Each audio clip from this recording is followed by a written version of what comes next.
match à l'intensité, gros match sur le plan mental aussi de l'équipe. Cette équipe de Rouen nous a poussé dans les retranchements tout au long du match et on s'est retrouvé à subir certains runs et on a toujours continué à produire du jeu, continué à s'accrocher et on a élevé notre curseur défensif au fur et à mesure du match et ça je trouve ça très positif. On gagne le match avec simplement 5 tirs à 3 points marqués et c'est ce que je disais, en Antibes on en a mis 12. Là on en marque 5 pour nous. C'est pas le secteur sur lequel c'est le plus important pour nous pour gagner. C'est la solidité défensive, le partage du ballon, les efforts collectifs,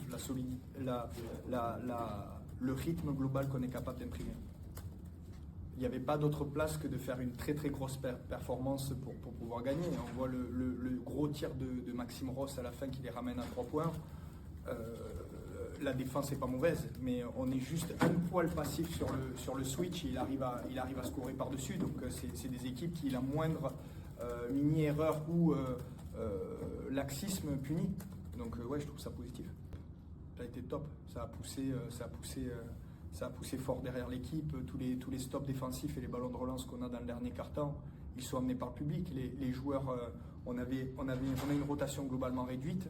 Les joueurs, ils oublient la fatigue quand une salle pousse comme ça derrière eux. Et c'est ce que je leur ai dit. J'ai dit, n'attendez pas à ce que le public pousse comme ça derrière vous si vous ne mettez pas les ingrédients pour que le public pousse très fort derrière.